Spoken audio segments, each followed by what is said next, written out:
Modesty. It's a word that can tend to make a woman cringe.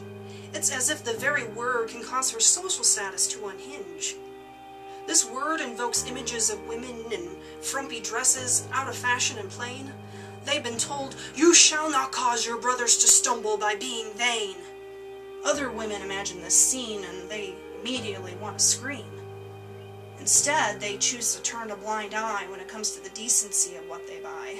Because of these different views, most of us end up choosing one of these two extremes, pushing too hard on man-made rules, or letting Vogue choose the length of our seams.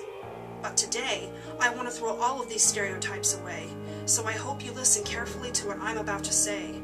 I'm not going to give you the Christian version of the show, What Not to Wear, because that's been done, and I have a different perspective I need to share. Because I found that when it comes to modesty, your clothing only plays a small part. It goes far beyond your wardrobe. It's a lifestyle that reveals the condition of your heart. You see, modesty is so much more than the amount of fabric on our clothes. It's really so much deeper than our culture tries to propose. But the way that you present yourself communicates several things. You probably don't realize all the connotations that it brings.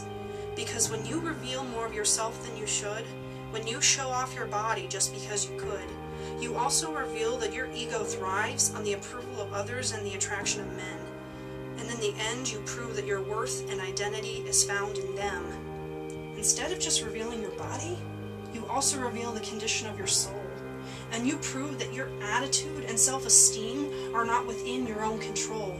That's why so many women are caught up in making their outward appearance attractive. But deep down inside, they know that the confidence they exude is totally acted. It grieves my heart to think that so many of us have been deceived. But I want to do what I can to reverse the lies that so many have believed.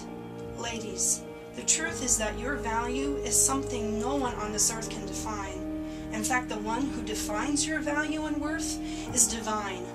The reason he has that right is that he paid the ultimate price, dying on the cross and shedding his blood so that you can find freedom in his love. He endured all the suffering and the pain not only for our spiritual gain, but he also defined your value with the price he paid, so that to the opinions of the world, you'll no longer be a slave. His body was exposed on the cross, and he endured the jeering then, so that now you don't have to expose yourself to earn the approval of men. If you really let it sink in that Jesus died for you, it will literally change everything you once thought you knew. It won't matter who likes your clothes or when was your last date, because you will finally know that you are worthy of the price he paid. Then you will understand that modesty isn't a list of rules to be obeyed. It isn't about concealing your body until you're an old maid. Modesty is showing gratitude to the Lord with an attitude of praise. A humility that worships God with your life, the kind of attitude that stays. And all that it says and does, this attitude has awareness and self-control. It chooses what is appropriate to every occasion so that a gentle spirit unfolds. Having this attitude will affect your actions and your wardrobe every single day, and it will produce in you an inner beauty that will never fade away. This woman knows that her body was created with the power to attract men, but she will save this power for the one she marries, and only him. This woman also knows that her body was purchased with a price, so she will use her clothes as a means to reflect gratitude to her Lord Jesus Christ. Now, I'm not going to give you a list of fashion do's and don'ts, because if I ask you to go through your closet, you probably won't. But I will ask you a question with wisdom I need to impart. What does your clothing reveal about the condition of your heart?